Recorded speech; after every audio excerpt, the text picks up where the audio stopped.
Japanese Relocation Camps by Esther O. After the Japanese attacked Pearl Harbor, some of the American government feared that the Japanese helped and took part in the attack. Despite the lack of physical evidence, Japanese Americans were suspected of remaining loyal to their ancestral land.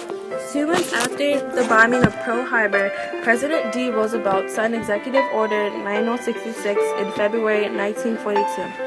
This order forced all Japanese Americans, even those adopted by whites, into relocation camps, where they would live until the war ended.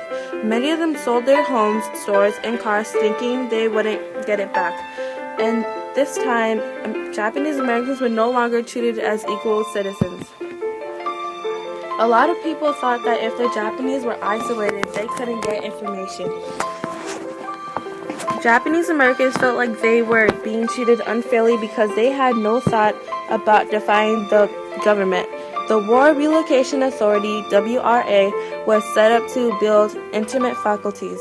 10 internment camps were established in California, Idaho, Utah, Arizona, Wyoming, Colorado, and Arkansas, holding over 1,200 Japanese Americans. These relocation centers were self-sufficient with their own hospitals, schools, and even post offices. Many young Japanese men fought in the war while their families were imprisoned. In December 1944, President Roosevelt re-signed the Executive Order 9066, and the WRA began a 6-month process of releasing the Japanese and shutting down camps. By August 1945, the war was over. A year later, all camps were closed and the Japanese were free to rebuild their lives. During the war, not a single act of treason was committed by the Japanese.